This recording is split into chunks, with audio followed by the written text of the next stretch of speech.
A stress test provides valuable insight into your heart health.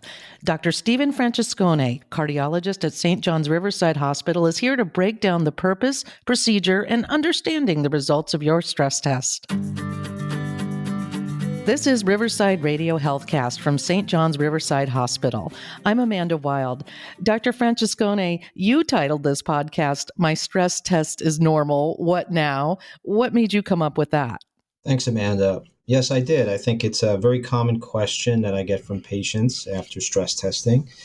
And it's very important for them to have a firm understanding of what the results mean moving forward. And I think while it is very good to have a normal stress test, obviously, in some cases it may not tell the whole story.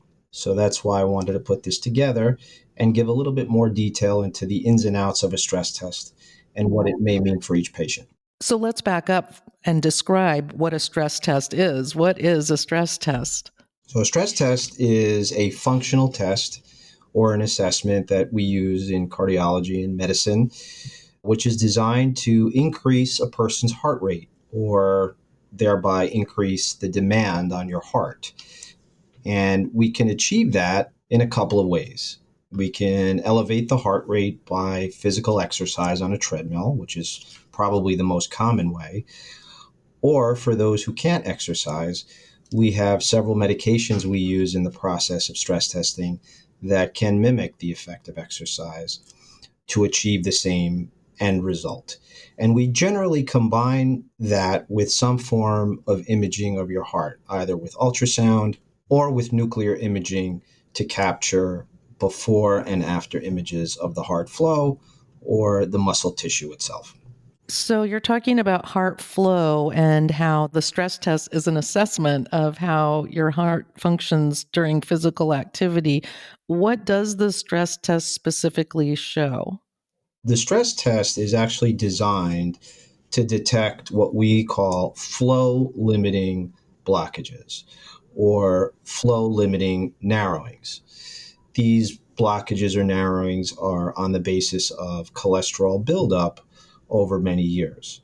In other words, the stress test is designed to pick up a blockage that prevents blood from freely flowing to normal heart muscle and nourishing it with oxygen.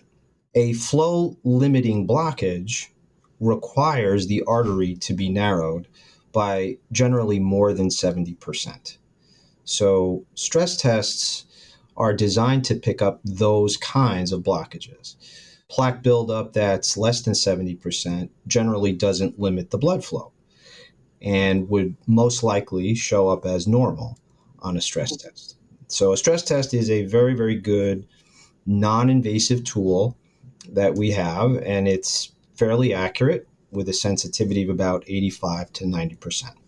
Are there blockages the stress test does not show? Generally not. It would be very rare for that to happen, but there are false negatives that occur. So in very rare circumstances, a person might have balanced blockages in 3 vessels all around the heart, or blockage of the left main coronary artery, which would, in some instances, show up as normal flow. So there are very few instances where blockages may be present, either in a balanced fashion, the way I just described, or a blockage of the left main coronary, where stress testing may indicate normal flow.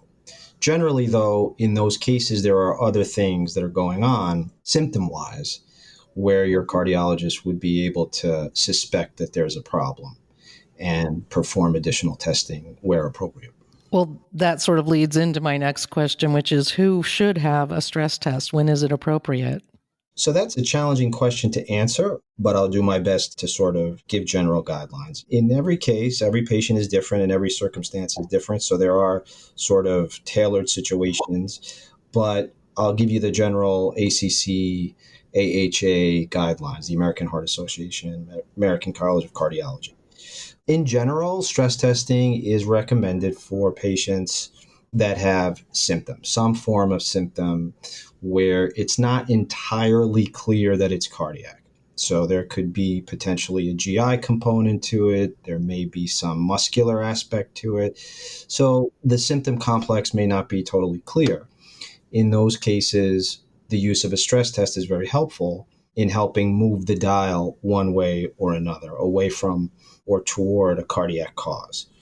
In the absence of symptoms, stress testing is generally not indicated, with a few exceptions. So, if you're a patient who's had prior heart surgery, like open heart surgery or a stent, the guidelines do support performing sort of follow up stress testing, even in the absence of symptoms, after a certain period of time has elapsed, and your doctor can guide you on when that's appropriate.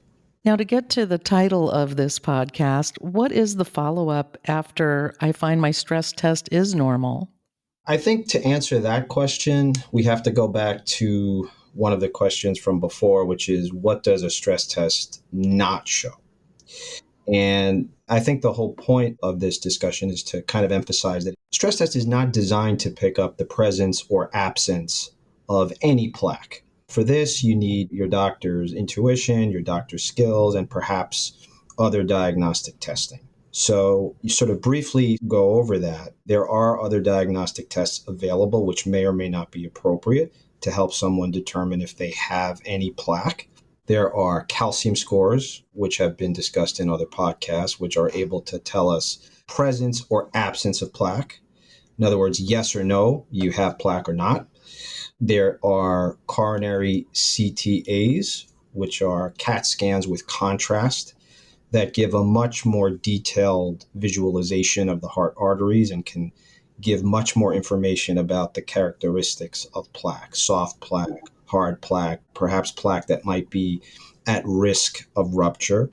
And finally, there's the gold standard test, which is coronary angiography, which is otherwise known as cardiac catheterization.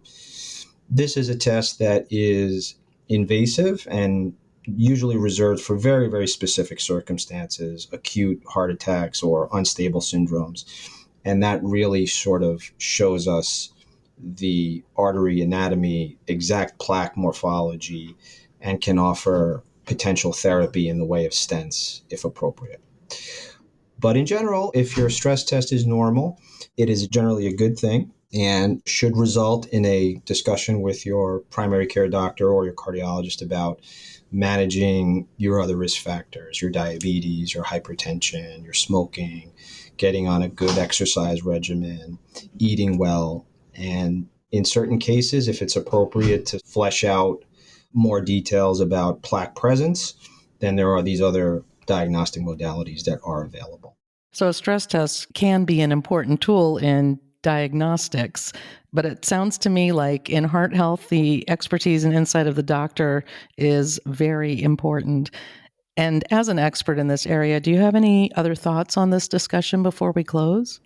No, I think if you are considering a stress test, if you think it might be appropriate for you, you should have a discussion with your primary doctor or perhaps consult with a cardiologist who can tailor the recommendation for you.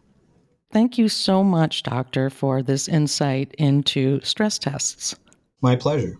That was cardiologist Dr. Stephen Francescone. For more information, please call our physician referral service at 914-964-4DOC. That's 914-964-4DOC.